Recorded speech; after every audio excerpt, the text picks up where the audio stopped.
عقیدہ ختم نبوت اسلام کا وہ بنیادی عقیدہ اور نظریہ ہے، بلکہ یوں کہا جائے کہ عقیدہ ختم نبوت پر ہی اسلام کی بنیاد ہے اور عقیدہ ختم نبوت ہی اسلام کا مدار ہے۔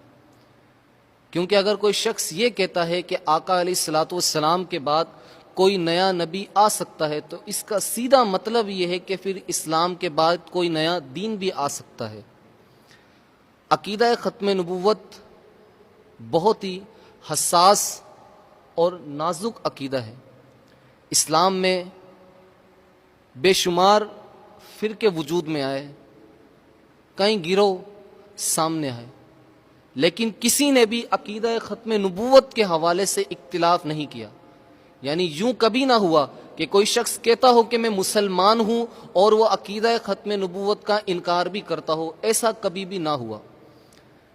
اور اس عقیدے کے بارے میں مسلمانوں نے کبھی بھی بے توجہی نہیں کی۔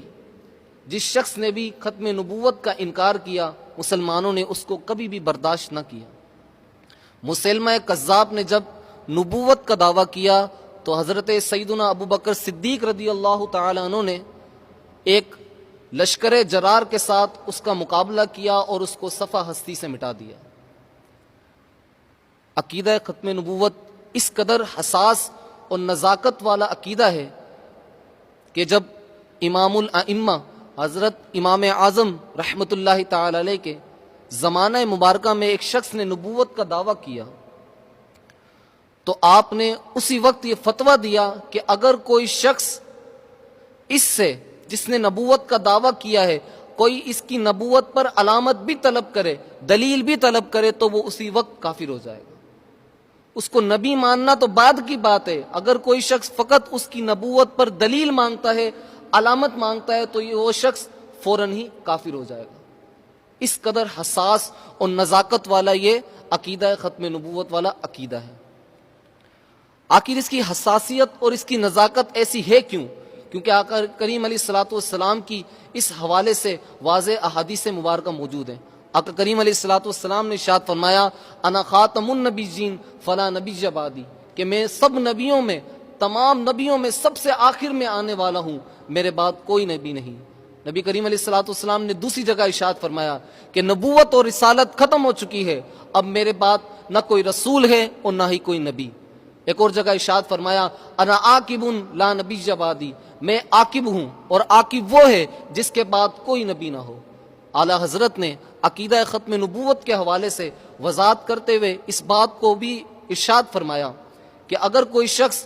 ختم نبوت کا انکار کرتا ہو، آقا علیہ الصلوۃ والسلام کے بعد کسی نئے نبی کو مانتا ہو، کسی نئے نبی کا امکان جانتا ہو، تو وہ شخص دائرہ اسلام سے خارج اور کافر ہے۔ جیسا کہ قادیانی،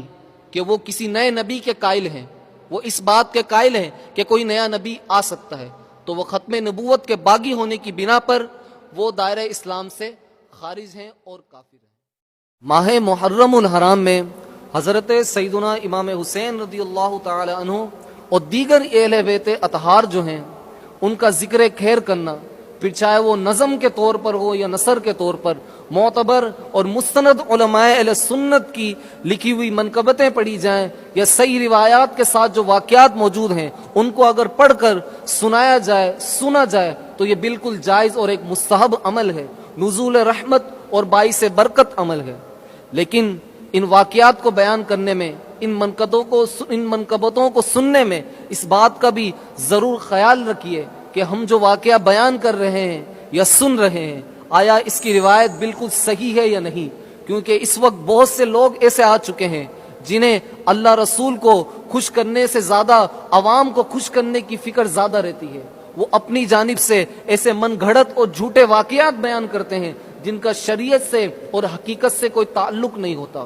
اعلیٰ حضرت امام احمد رضا خان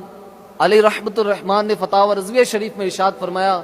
کہ اگر ایسی روایت بیان کی جائیں جس کا حقیقت سے کوئی تعلق نہ ہو، شریعت سے وہ ٹکرا رہی ہو، پھر چاہے وہ کوئی بھی مجلس ہو، مجلس میلاد ہو یا اس کے علاوہ کوئی دیگر مجالس ہوں، تو ایسی جھوٹی روایات کو بیان کرنا سخت ناجائز اور حرام ہے۔ اس کے ساتھ ذکر شہادت بیان کرتے ہوئے، ذکر حسین بیان کرتے ہوئے اس بات کا بھی خیال رکھیے کہ ان واقعات کو بیان کرنے کے ساتھ غم تازہ کرنے کی نیت نہ ہو، کیونکہ 3 دن سے زیادہ سوگ منانا یہ جائز نہیں ہے۔ اگر کسی شخص کو ان واقعات کو بیان کرتے ہوئے، سنتے ہوئے خود ہی اس کی دلی کیفیت بن جاتی ہے، اس کی آنکھوں سے آنسو چھلک پڑتے ہیں، تو یہ اس کی اپنی محبت کی نشانی ہے۔ لیکن فرق کیجئے، ایک ہوتا ہے غم منانا اور غم کرنا، لیکن ایک ہوتا ہے غم کا خود بخود پیدا ہو جانا۔ غم منانا اور غم کرنا تو حرام ہے، غلط بات ہے، لیکن اگر خود بخود غم پیدا ہو جاتا ہے تو یہ اس کی محبت کی پہچان ہے۔ تو لہٰذا